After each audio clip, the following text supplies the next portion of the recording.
नमस्कार, जनता राज्य न्यूज चॅनलच्या बातमीपत्रात आपलं स्वागत। कोर्टाने स्पष्ट केले आहे की आधार हा वयोमानाचा पुरावा मानला जाऊ शकत नाही। रस्ते अपघातग्रस्तांना नुकसान भरपाई देण्याचे वय ठरवण्यासाठी आधार कार्ड स्वीकारण्याचा पंजाब आणि हरियाणा उच्च न्यायालयाचा आदेशही कोर्टाने रद्दबातल ठरवला आहे। न्यायमूर्ती संजय करोल आणि न्यायमूर्ती उज्ज्वल भुयान यांच्या खंडपीठाने याबाबत निर्णय दिला आहे। त्यांनी म्हटले आहे की बाल न्याय अधिनियम 2015च्या कलम 94 अन्वये शाळा सोडल्याच्या दाखल्यात नमूद केलेल्या जन्मतारखेवरून मृताचे वय निश्चित केले जावे। इलेक्ट्रॉनिक्स आणि माहिती तंत्रज्ञान मंत्रालयाने 20 डिसेंबर 2018 रोजी जारी केलेल्या कार्यालयीन निवेदनाच्या संदर्भात युनिक आयडेंटिफिकेशन अथॉरिटी ऑफ इंडियाने आपला परिपत्रक क्रमांक 8/2023 द्वारे असे म्हटले आहे की आधार कार्डचा वापर ओळख प्रस्थापित करण्यासाठी केला जाऊ शकतो, परंतु तो जन्मतारखेचा पुरावा असू शकत नाही। राज्यात पुढील महिन्यात विधानसभा निवडणूक होणार आहे, त्या दृष्टिकोनातून सर्वच राजकीय पक्षांकडून तयारी केली जात आहे। यंदाची विधानसभा निवडणूक अटीतटीची होईल असा अंदाज आहे।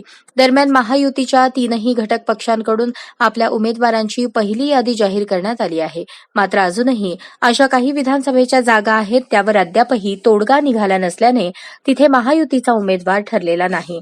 अशा जागांसाठी केंद्रीय मंत्री अमित शहांच्या दिल्ली येथील निवासस्थानी महायुतीची काल बैठक पार पडली। यावेळी शहांनी महायुतीमधील नेत्यांना महत्त्वाच्या सूचना दिल्या आहेत। काही विधानसभा मतदारसंघावर महायुतीतील एकापेक्षा अधिक उमेदवारांनी दावा केला आहे। आता हा तिढा दिल्ली दरबारीत सुटण्याची शक्यता आहे। या पार्श्वभूमीवर शहांसोबत बैठकीत मुख्यमंत्री एकनाथ शिंदे, उपमुख्यमंत्री अजितदादा पवार आणि देवेंद्र फडणवीस उपस्थित होते। मिळालेल्या माहितीनुसार शहांची नजर महायुतीच्या बंडखोरांवर आहे। महायुतीच्या कुठल्याही पक्षाचे बंडखोर उभे राहणार नाहीत। मतविभाजन टाळण्यासाठी भाजप, राष्ट्रवादी काँग्रेस आणि शिवसेनेने एकजुटीने निवडणुका लढवण्याचे आवाहनही त्यांनी केले। याची काळजी घेण्याच्या सूचना शहा यांनी दिल्या आहेत। 248 सोलापूर शहर उत्तरमधून सोलापूर महानगरपालिकेच्या माजी महापौर शोभाताई बनशेट्टी यांनी शुक्रवार पेठेतील मानाचा आजोबा गणपतीची पूजा करून उमेदवारी अर्ज दाखल केला। यावेळी त्यांच्यासोबत भाजपचे ज्येष्ठ नगरसेवक सुरेश अण्णा पाटील, अशोक निंबर्गी, ॲडव्होकेट मिलिंद थोबडे आणि मोठ्या संख्येने कार्यकर्ते उपस्थित होते। प्रथमतः मानाचा आजोबा गणपतीच्या तिथे आपण महाआरती या ठिकाणी केलं। त्याच्यानंतर आम्ही शहर उत्तरमधनं इच्छुक म्हणून पक्षाकडं आपण मागणी केली होती की आपल्याला तिकीट मिळावं आणि भाजपकडून लढायचं म्हणून मी या ठिकाणी प्रयत्न केलं, तर ते होऊ शकलं नाही। तर जे काही मी 2.5 वर्षाचं केलेलं काम हे जनतेसमोर, जनतेच्या दरबारात या ठिकाणी हे सगळं काम घेऊन जनतेच्या दरबारात घेऊन जाणार आहे आणि जनतेनेच मला न्याय देतील। एक महिला म्हणून सक्षम मला या ठिकाणी न्याय देतील। 39-40 वर्षापासून भारतीय जनता पार्टीचा कार्यकर्ता आहे। आज आम्ही गणपतीचा आशीर्वाद घेऊन या ठिकाणी भारतीय जनता पार्टी बंडखोर उमेदवार म्हणून आता आम्ही शोभाताई बनशेट्टी यांचं फॉर्म भरत आहे। याचं कारण आहे, या गेल्या 40-50 वर्षापासून असं कोणी बंडखोर भाजप म्हणून फॉर्म भरलेलं नाही। कारण अगोदरचे लोक काम करत होते। या गेल्या 20 वर्षापासून आमदार विजय देशमुख यांनी काम न केल्याने आमच्यामध्ये बंडखोरी करायचं गेल्या 10 वर्षापासून या ठिकाणी मी प्रयत्न करत होतो, परंतु प्रयत्नाला या ठिकाणी पार्टी लेवलनं आमचे लोक बंडोबाला थंडोबा केले, त्यामुळे आम्ही भरू शकलो नाही। आता आम्ही ठाम मारलेला आहे की ज्यांनी कोणी सोलापूर शहराचा, जिल्ह्याचा विकास केला नाही, मंत्री झाला, राज्यमंत्री झाला, अनेक पदं भूषवला, फक्त त्याने आपल्या घराकडे लक्ष देत आहे, कार्यकर्त्याकडे लक्ष देत नाही। या सोलापूरचं विजय घेऊन सोलापुरात चांगले चांगले उद्योगधंदे आले पाहिजे, वस्त्रोद्योग आले पाहिजे। कार्यकाळातला मी काळा कुट्ट दिवस मानतो। भारतीय जनता पार्टीचे एक माजी महापौर आज आपल्या पक्ष सदस्यत्वाचा राजीनामा देऊन आज अपक्ष उमेदवारी दाखल करत आहेत। भारतीय जनता पार्टीची जी अवस्था आमदार विजय देशमुखांनी करून ठेवलेली आहे, मी केविलवाणी आणि हतबल झालेली भारतीय जनता पार्टी यापूर्वी कधीच बघितलेली नव्हती। एवढी हतबलता आज भारतीय जनता पार्टी पुढे निर्माण झालेली आहे। आम्ही बघतो वर्षानुवर्ष भारतीय जनता पार्टीची उमेदवारी अर्ज दाखल करत असताना जो मुख्य उमेदवार असतो त्याला एक डमी उमेदवार देण्याची पद्धत भारतीय जनता पार्टीची असते. डमी उमेदवार कोण असतो? पक्षातला एखादा सिनियर सदस्य किंवा पक्षाचा अध्यक्ष सरचिटणीस असतं. माजी महापौर शोभाताई बनशेट्टी यांच्या पाठीमागे उभं राहतील. सोलापूर शहराचा कशा पद्धतीने त्यांनी विकास केला किंवा विकासाचं एक व्हिजन कशा पद्धतीने असलं पाहिजे, एक महिला असून सुद्धा त्यांनी तमाम सोलापूरकरांना दाखवलेलं आहे आणि आपण सगळ्यांनी ते अनुभवलेलं आहे. त्यामुळं ज्यांना असं वाटतं की या सोलापूर शहराचा विकास झाला पाहिजे त्यांनी सौभाग्यवती शोभा बनशेट्टी यांच्या पाठीमागे समर्थपणे राहिलं पाहिजे असं मला वाटतं. कारण का आपण पाहतोय की सोलापूरची परिस्थिती काय आहे. आपण पाहतोय की अनेक आमदार झाले या ठिकाणी. आपण पाहतोय की सोलापूरचा चेहरा मोहरा बदलला का. मागील 3 महिन्यांपासून वारंवार विभागीय झोन अधिकारी, झोन क्रमांक 7 तसेच महापालिका आयुक्त, जिल्हाधिकारी यांच्याकडे निवेदन देऊन देखील ड्रेनेज लाईन दुरुस्त करण्यामध्ये दिरंगाई झाल्यामुळे गोल तालीम बहुउद्देशीय सेवाभावी संस्थेकडून लोकशाही पद्धतीने आंदोलन करण्यात आले आणि पुनश्च झोन क्रमांक 7च्या विभागीय अधिकारी यांच्याकडे 18 ऑक्टोबर रोजी निवेदन देण्यात आले.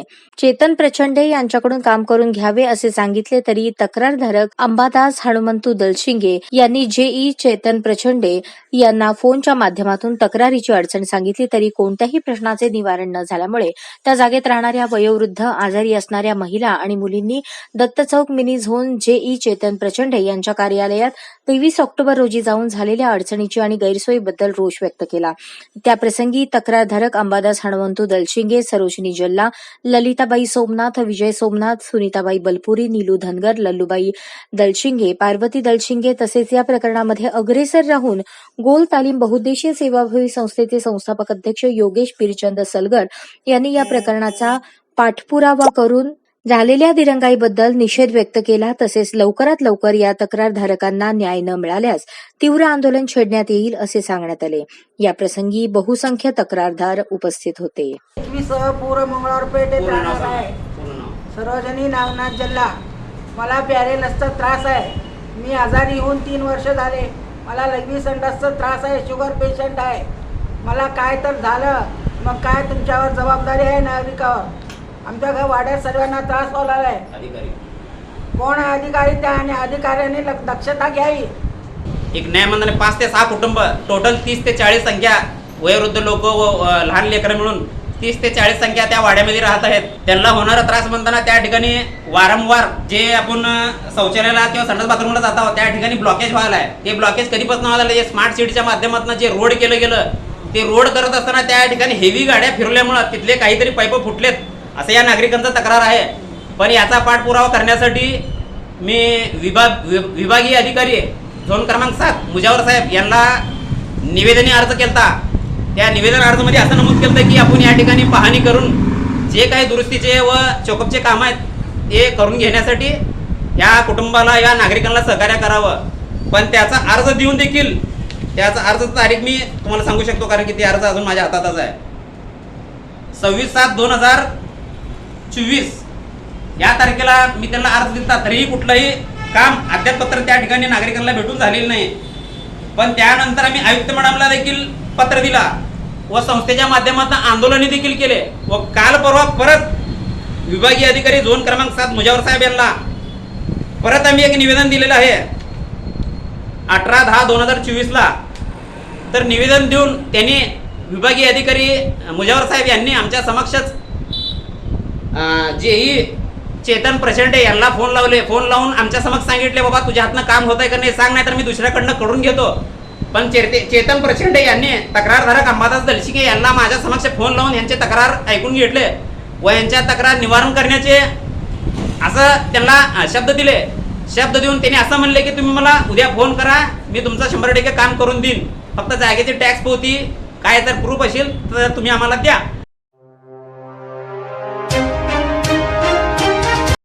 सणासुदीच्या काळामध्ये केंद्र सरकारने सर्वसामान्यांना मोठा दिलासा दिला आहे. मोदी सरकार प्रधानमंत्री उज्ज्वला योजनेअंतर्गत 1,84,039 लाभार्थ्यांना मोफत LPG सिलेंडर देणार आहे. ग्राहकांना सुरुवातीला गॅस सिलेंडरची संपूर्ण किंमत आगाऊ भरावी लागेल. त्यानंतर इंधन कंपन्यांकडून अनुदानाची रक्कम त्यांच्या बँक खात्यात 3 ते 4 दिवसात जमा केली जाईल. या योजनेचा लाभ केवळ आधार प्रमाणीकरण पूर्ण केलेल्या ग्राहकांनाच मिळणार आहे. प्रधानमंत्री उज्ज्वला योजनेअंतर्गत एकूण 2,19,667 ग्राहक नोंदणीकृत आहेत. त्यापैकी 1,84,039 ग्राहकांनी ई-KYC प्रक्रिया यशस्वीपणे पूर्ण केली आहे. तथापि 35,628 ग्राहकांनी अद्याप KYC केलेली नाही. तसेच जिल्हा पुरवठा अधिकारी यांनी सर्व गॅस एजन्सींना लाभार्थ्यांसाठी 100% आधार प्रमाणीकरण सुनिश्चित करण्याच्या सूचना दिल्या आहेत. केंद्र सरकारने होळी आणि दिवाळीच्या सणात 2 वेळा मोफत गॅस सिलेंडर देण्याची योजना आखली आहे. या योजनेचा लाभ घेण्यासाठी ग्राहकांना संबंधित गॅस एजन्सीशी संपर्क साधावा लागेल आणि आधार प्रमाणीकरणाची प्रक्रिया पूर्ण करावी लागेल. दरम्यान ज्यांची बँक खाती आधार कार्डशी जोडलेली आहेत आणि ज्यांचे आधार प्रमाणीकरण झाले आहे तेच लाभार्थी या योजनेचा लाभ घेऊ शकतील.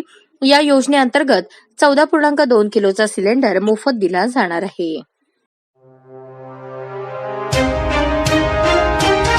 आगामी विधानसभा निवडणुकीच्या पार्श्वभूमीवर राज्यात सगळीकडे नाकाबंदी करण्यात आली आहे. त्याच पार्श्वभूमीवर सोलापूर जिल्ह्यात ठिकठिकाणी नाकाबंदी करण्यात आली आहे. त्यातच सोलापूर होडगी रस्त्यावर असलेल्या सिद्धेश्वर सहकारी साखर कारखान्यावर असलेल्या तपासणी नाक्यावर पोलीस कर्मचारी वाहने तपासणी न करता फोनवर बोलत असल्याचे चित्र आहे. एकीकडे दिवसेंदिवस मतदारसंघात पैसे वाटण्यासाठी जात असताना तपासणी नाक्यावरील कर्मचारी अतिशय परिश्रम घेऊन अनेक गुन्हे उघडकीस आणत आहेत. दरम्यान या प्रकरणी जिल्हाधिकारी काय कारवाई करणार का, अशी चर्चा परिसरातील नागरिकांमधून होत आहे.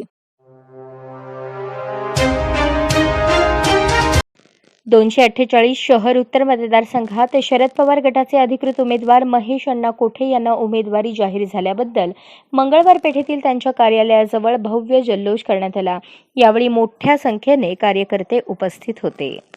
3 वर्षापूर्वी शरद पवार साहेबांनी मला शब्द दिला होता की शहर उत्तरमधली उमेदवारी मला देणार आणि त्यांनी आज सार्थक करून दाखवलं की दिलेला शब्द पाळणारा नेता म्हणून शरद पवारांची जी ख्याती आहे अनेक नेते महाराष्ट्रामध्ये पवारसाहेबांनी घडवले आणि त्यांच्या सानिध्यात गेल्यानंतर मी गेल्याबरोबर मला जवळजवळ 15 कोटीची कामं अजितदादाच्या माध्यमातून पवारसाहेबांनी दिली आणि त्यामुळं प्रत्येक समाजाला मी त्या ठिकाणी न्याय देण्याचा प्रयत्न केला. 50 लाख कुणाला 75 लाख रुपयाचा निधी हॉल बांधण्यासाठी मी उपलब्ध करून दिला आणि जवळजवळ 4-4, 5-5 कोटीची जागा प्रत्येक समाजाला मिळवून दिलेली आहे. आणि एकदा जर आपल्याला संधी मिळाली तर त्या संधीचं सोनं कसं केलं पाहिजे हे आदर्श आम्ही पवारसाहेबांकडनं घेतलेला आहे. पण दुर्दैवाने आपल्या भागातले आमदार 20 वर्ष झालं सगळी संधी मिळाली, मालक झाले, मंत्री झाले, पालकमंत्री झाले, पण सोलापूरला काय दिलं हे जर विचार केला तर शून्य. भोपळा सगळ्या सोलापूरला दिला आणि सोलापूरला एवढी मोठी संधी मिळून तर मी एक साधा नगरसेवक, मला पवारसाहेबांनी पाठीवर हात ठेवला आणि मी त्याचं सोनं करण्याचा प्रयत्न केला आणि सोलापूरच्या विकासामध्ये विकासाची गंगा आणण्याचा प्रयत्न केला. सोलापूरच्या जनतेला मी आवाहन करतो, तुमचे आशीर्वाद जर मला मिळाले आणि तुम्ही जर माझी पिपाणी मुंबईला पाठवली तर तुतारी वाजवणारा माणूस जर तुम्ही मला मतं देऊन पाठवलात तर मी तुम्हाला जाहीरपणे सांगू इच्छितो, मुंबईची गंगा इथं आपल्या सोलापूरला आणल्याशिवाय सोडणार नाही, मिळालेल्या संधीचा सोनं केल्याशिवाय सोडणार नाही. मी रणांगणात फिरतो आहे, फक्त काय त्याची काही गोष्टी होतात, कोण तुम्हाला काय सांगतात कानं धरतात तेव्हा थोडीशी हे झालं असेल. मात्र ज्या दिवशी मी पार्टीमध्ये एंट्री घेतली त्यापासून मी आणि महेश कोठे बिर्या आणि आम्ही एक महिन्याने काम करतो आणि आमचं ठरलेलं आहे की महेश कोठेंना आपण उत्तरामध्ये आमदार करावं, त्याशी आमचं ठरलेलं आहे. माझी खासदारकी अजून पक्की नाही आहे, मात्र महेश कोठेंना आपण महापौर आमदार करत हे म्हटलं होतं आणि त्यासाठी आम्ही प्रयत्न केले. जिथं आम्हाला सांगतो आम्ही सांगितलं तर प्रश्न असा आहे की शरद पवार साहेबांचं मत त्याच्याबद्दल चांगलं आहे आणि तीच भावना घेऊन आपण ह्याच्यामध्ये त्यांना ते आज जे तिकीट डिक्लेअर केलेलं आहे कालच आम्ही सुरुवात केली होती पहिली मिटिंग आम्ही घेतली आणि त्या ठराव पण केला होता की आम्हाला महेश कोट्यांना तिकीट दिल्यानंतर आम्ही आमदारकीसाठी प्रयत्न करू. आणि महेश कोट्यांना निवडण्याला फार काय असं अवघड नाही आहे. तर जनरल आमच्याकडे कसे यंग पोरं जास्त आहे आणि जी मुलं काम करतात ती सगळे मनापासून काम करण्यासाठी आहे.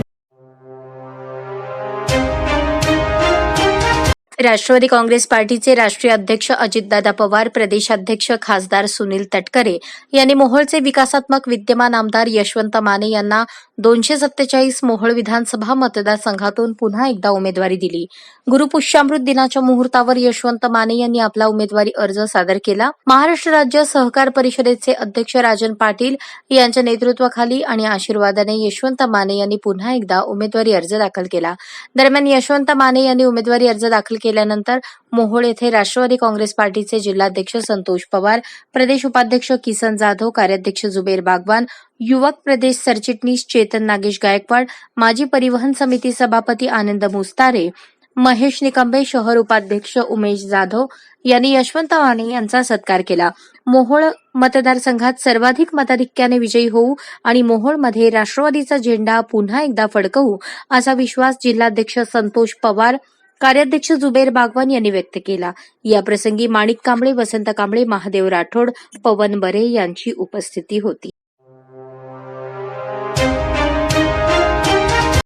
अक्कलकोट शहरातील माणिकपेठ येथे नवरात्र महोत्सव समारोपाच्या निमित्ताने माणिकपेठ येथील अंबाबाई देवीच्या भक्तगणांना किसन शेठ जाधव परिवाराच्या वतीने साडी, चोळी, नारळाने ओटी भरून सन्मानित करण्यात आले. याच दरम्यान येथील मातंग समाजाचे युवक कार्यकर्ते नागेश किसन जाधव यांची क्रांतीवीर लहुजी शक्ती सेनेच्या जिल्हाध्यक्षपदी नियुक्ती करण्यात आली. सदर नियुक्तीचे पत्र संस्थापक अध्यक्ष शंकरभाऊ तडाके यांच्या हस्ते नागेश जाधव यांना देऊन पुढील कार्यास शुभेच्छा दिल्या. यावेळी मिलन कल्याण शेट्टी, तात्या धोंगडे, महेश शिंडोळे, प्रकाश राठोड, विजय अडसूळ, विशाल ठोंबरे, गौतम सोनकांबळे, नीलाबाई अशोक साठे, पुतळाबाई क्षीरसागर, ताराबाई क्षीरसागर, रुक्मिणीबाई हत्तागळे, नामदेव क्षीरसागर, गणेश महापुरे, हुसेन बरोळगी, नन्नू कोरबू, हुसेन फुलारी, फुलाजी पुजारी, रोहन जाधव आदी समाजबांधव उपस्थित राहून शुभेच्छा दिल्या. त्याचबरोबर यावेळी बालाजी पारखे, अंबादास कांबळे, आदिल शितोळे, अमर देंडे यांच्यासह समस्त मातंग समाज उपस्थित होता. सध्या विधानसभेच्या निवडणुकीची धामधूम चालू असताना सोलापुरात येणाऱ्या मुख्य रस्त्यांवर वाहतूक पोलीस आणि निवडणूक अधिकाऱ्यांची पथके तैनात झाली आहेत. परंतु बार्शी टोल नाक्यावर अजब प्रकार पाहावयास मिळत आहे. वाहतूक पोलीस अमोल सुरवसे हे एक वाहन तपासत असताना त्यांच्या शेजारून 8 ते 10 वाहने निघून जात असल्याचे चित्र दिसत आहे. विधानसभा निवडणुकीच्या पार्श्वभूमीवर सुरक्षा उपाययोजना म्हणून बार्शी रोड टोल नाका येथे वाहनांची कसून चौकशी करण्याचा आदेश आहे. तपासणीच्या उद्देशाने निवडणुकीदरम्यान अवैध शस्त्रे, दारू किंवा इतर प्रतिबंधित सामग्री रोखणे आणि कायदा व सुव्यवस्था कायम ठेवण्याच्या उद्देशाने ही तपासणी होत असते. परंतु बार्शी रोड टोल नाका या ठिकाणी सरकारी कर्मचारी आणि पोलीस प्रशासनाचे दुर्लक्ष दिसून येत आहे. प्रत्येक गाडीची तपासणी न करता त्यांना तसेच सोडण्यात येत आहे. चुकून एखादी गाडी शस्त्रे घेऊन अथवा रोकड घेऊन शहरामध्ये जाण्याची शक्यता आहे. त्यामुळे कायदा सुव्यवस्थेचा प्रश्न निर्माण होण्याची शक्यता आहे. त्यामुळे वाहतूक विभागाच्या पोलिसांनी प्रत्येक वाहनाची कसून तपासणी करून पुढील अनर्थ टाळावा अशी प्रतिक्रिया सोलापूरवासी देत आहेत.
याचबरोबर हे बातमीपत्र संपलं. पुन्हा भेटूयात पुढील बातमीपत्रात. तोपर्यंत नमस्कार.